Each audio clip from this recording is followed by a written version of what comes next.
Hello, it's Kelly here. Welcome back to the Learning Network. Today we're going to chat about what you can do to teach groups in context more efficiently. So if you are a Year 11 or a Year 12 CAFS teacher, today we're going to unpack some things that you can literally implement straight away in the way that you teach groups in context. Because look, when we first started teaching CAFS, we had 11 groups to cover, to study. And I don't know how I did that. I don't know how I taught that for what was from 2004. It was for 10 years. How did we actually do that? I have no idea. When the syllabus was amended in 2013 and then assessed for the HSC in 2015, it made life so much easier. There was a massive sigh of relief for CAFS teachers all across New South Wales because we just had 4 groups to focus on. 2 were mandatory or called Category A, and 2 were Category B groups in context. So let's quickly unpack that in a little bit of detail because I know some teachers are still a little bit confused as to what to teach. So groups in context are like marginalised groups within our community, within Australia. You need to focus on Australia, not outside of that context. So in today's CAFS PL, in today's CAFS share, I'm going to talk to you about quite a few things that you can literally do straight away to make a bit of a tweak to what you do currently. So grab a notepad, grab a pen, and take some notes about what this might look like. But first of all, Category A groups at the moment has changed. So rural and remote families has now replaced people with disabilities. So we still have youth. So youth is a Category A group in context that we study, as well as rural and remote families. So that was changed last year, at the end of last year. So we need to keep an eye out for that. That group has changed. Category A, we have youth, and we have rural and remote families. That's the first thing that has changed. So you can use your people with disabilities resources and move them into Category B. You can repurpose those. So I have a number of resources that will help with all of this. Of course, so many of us are busy as always with admin and paperwork. So for you to cut down all that time, at the end of last year, we updated our People with Disabilities booklet, but we've only just realised that on our website, it said Category A still. So it was updated internally, but from front facing, you didn't know that. So our Category B People with Disabilities booklet is available. Head over to learnnet.com/resources where you can find that. So that's one little thing, as well as updating our rural and remote families booklet to reflect the Category A content only. So they're the two editions. So if you have purchased both for free of charge, we have done those changes for you, no cost. But if you'd like to access those, they're available. We still have our youth booklet. That hasn't changed, although we're updating all of the statistics, all of the resources inside those groups in context booklets as we speak. So Category B, let's talk about that. They're all the other groups. So we have people with disabilities now, we have homeless people, aged, we have sole parents, we have culturally and linguistically diverse communities, we have Aboriginal and Torres Strait Islander people, and we have LGBTIQ+, so A+. I think that covers everyone.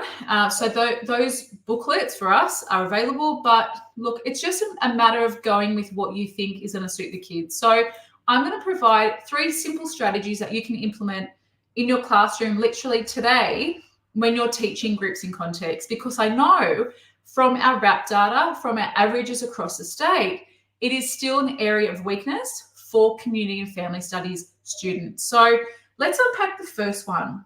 Number 1, very simply, is to teach all the groups. Now, I know from having conversations with CAFS teachers at the end of last year and at the beginning of this year that some teachers are still just teaching 2 groups, 3 groups, and not going into detail with that second, I suppose, that second group, Category B. Of course, our Category A groups are mandatory, meaning that we have to study them across New South Wales. That is, NESA tells us that. So we have to cover those 2. We have rural and remote families, as well as youth still. But obviously our Category B groups, we have to study 2, but some teachers were only still teaching one of them. So a lot of teachers got found out last year, and students got found out because in our exam, they had to cover 2 of their groups in category B in their question. So that's the first thing. Teach all of the groups. Now, I know time is really tricky. On your scope and sequence, it should look like about 8 weeks of learning, 25%. Or even maybe even a bit more, a bit less around that. That's the kind of hours that we're looking for. So it is tricky. It is really hard to get through all of the content like we would want to go deep with it. But hopefully at the end of today, you'll have a good sense of what you can do, what you can focus on, and where you can kind of cut some of your time back. But the first strategy is to improve what you do, is to teach all 4 groups. Now, the way I would actually do that is, with category B, we have to study the whole syllabus for category B times 2. Category A is just that first section up into types of services. So up until fat leach, I think that's the acronym underneath that. We don't go past that. We don't go past with government legislation, community organisations, equity, advocacy. That's for category B. So for category A, it's up to types of services. Then for category B, it's the whole syllabus. But it's for category B that we have to really make sure we're focusing on that last bit of the content, because that's often where those HSC questions come from. Okay, my second strategy is to start with our category B first. Now, if you're the type of person who I probably was when I first started teaching CAFs, is to kind of go, in order of the syllabus, to make sure, I started with the research methodology, and then I went to groups in context, and then parenting and caring, and then the option. That has changed now. My ideal scope and sequence doesn't look like that. And same with groups in context. A lot of you like to start with category A. What I'm suggesting, and what I've been suggesting to our CAFS Collective members for the best part of 3 years inside our membership, is to actually lead with our category Bs first and do them really well. And the reason why we do that are 2 things. The first reason is because this is higher order content. You look at a lot of the Learn 2s, they're a lot higher order, but the content itself, what we actually study, is a lot more detailed. So we look at, the first part of it, we look at GO is our acronym. I'm looking at that in my head. See, I can visualize the syllabus. So government organisations, government agencies, community organisations. And then we have equity underneath that. All of our right-hand side, our Learn 2s, are a lot more higher order. We're looking at how they support the group. We're looking at evaluating the effectiveness of those legislations for, the government agencies. So you really need to look at that and go, okay, well, that's where the meat is. That's where the higher order content comes from. So let's lead with that. Let's start with category B first to make sure we do a really good job of it. The stuff on advocacy is also, advocacy as a concept isn't difficult, but what the kids have to do with it in relation to their groups in context is a bit more difficult. And that's why I always suggest for our teachers inside our CAFS Collective membership is to start with category B. That way you can do a really good job of it. You can be very detailed. And if you're struggling for time, you can then skimp, not heaps, skimp a little bit on our category A's. So please let me know if that makes sense. As always, whenever I share inside our lives or our podcast, I would love to hear your feedback. And look, we have lots of podcast episodes that are really practical, that will give you strategies to literally change what you do in your classroom to make a tiny tweak, but to make a really big impact. So I hope that you're loving our podcast, and I hope that you're loving the resources that we share within here. In terms of that category B stuff, the second reason why we start with that is because in the HSC, that's where those higher order questions come from. And if you've tracked the questions inside the last, 10 years, you would have noticed that the category B stuff the second part of the syllabus, where we start from GO, that acronym, that second section at the bottom of the syllabus, into advocacy on the next page, that's where a lot of those 8 markers, those 7 markers are coming from. And of course, as my role as a supervisor of marking, the head of HSC marking for 5 years, and then been involved with CAFS marking for 16 years, that's where I really saw a lot of students where their gaps lied, because that focus wasn't there. So it's really important that we're focusing on those category Bs with lots of detail, lots of opportunities for the kids to apply their knowledge and understanding, because that's often where the exam committee get their questions from. So look, I hope that made sense. Rather than go category A first, like youth, and then rural and remote families, you actually lead with category B. Okay, the last little thing that you can do to implement, to make a change, but to also, I don't know, just make your life easier, but also prepare the kids, is to make sure when we're actually teaching this category B stuff, a lot of mistakes I see teachers make is that they kind of skim over the second half of the syllabus, that higher order content. So make sure you're actually giving the kids opportunities to apply their knowledge, but also understanding of that content, because it is higher order.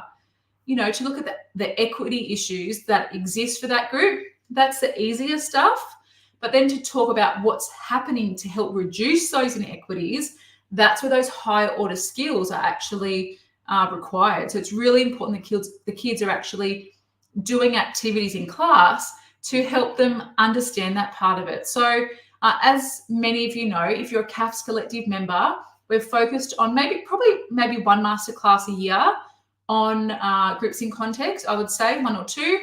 Heaps of resources, as always, inside the CAFS collective membership, but all of our booklets also will help you with that. So if you're not ready to invest in the CAFS collective, in our membership, you can test things out with our resources and go, okay, if this is what Kell provides for $47, imagine what it would look like for a whole year of support. So our booklets are very comprehensive. They provide you activities with how you can actually beef this up a lot, how you can give the kids opportunities to actually apply their understanding of this content, because we know that our content is about life. But what the kids maybe aren't doing with it is bringing that to life and actually applying their understanding to it. So again, for the last 20 years, I've seen that happen. A lot of teachers kind of either speed through it or don't actually focus on those higher order skills. So let's quickly unpack the 3 things that you can do literally tomorrow to make a change with groups in context. So the way you teach groups in context. The first one is to teach all 4 groups. Don't just skip, don't just leave one out, especially the category B group. Make sure you're focusing on all of them. And what I would say for the category A's, if you're struggling for time, I would potentially go maybe a week or so, like a week and a half on maybe 2 weeks, on rural and remote families. Because the kids are exposed to a lot of the things that youth experience, you might be able to hold back a little bit and go for like a week. Just be really, really critical and really efficient in the way that you teach things. Of course, when you get to the category A's, it's going to be heaps quicker because you already kind of have that content under wraps. So the first one was teach all 4 groups. The second one was to start with category B. Please let me know in the chat if you have questions or if you have another way that you approach things. And then looking at focusing on that higher order thinking. There's a lot of analysis, there's a lot of evaluation, and there's a lot of things that the kids need to do with the content to then apply their understanding. So don't forget, a lot of the questions have come from that part of the syllabus, that back end. So go from government agencies and organisations all the way through to equity. And then we have that stuff on advocacy at the end. So making sure we're giving the kids lots of opportunities to test their knowledge, but also apply their understanding. So please let me know if this has been helpful. I would love your feedback as always. as we grow and change and develop resources to help you as a busy CAFS teacher, let us know. But hopefully that provided you a little bit of insight as to what you can do just to make a couple of changes. And of course, as you know, we have our CAFS Collective membership with multiple resources to help you as a busy CAFS teacher. And we have quite a few masterclasses already focused on groups in context. So we have some stuff on community organisations, government agencies. We have some stuff on rural and remote families that we looked at in detail and resources to support that. But of course, we have all of our groups in context booklets available. Thank you so much. I hope you have the most amazing day, and I'll talk to you soon. Take care.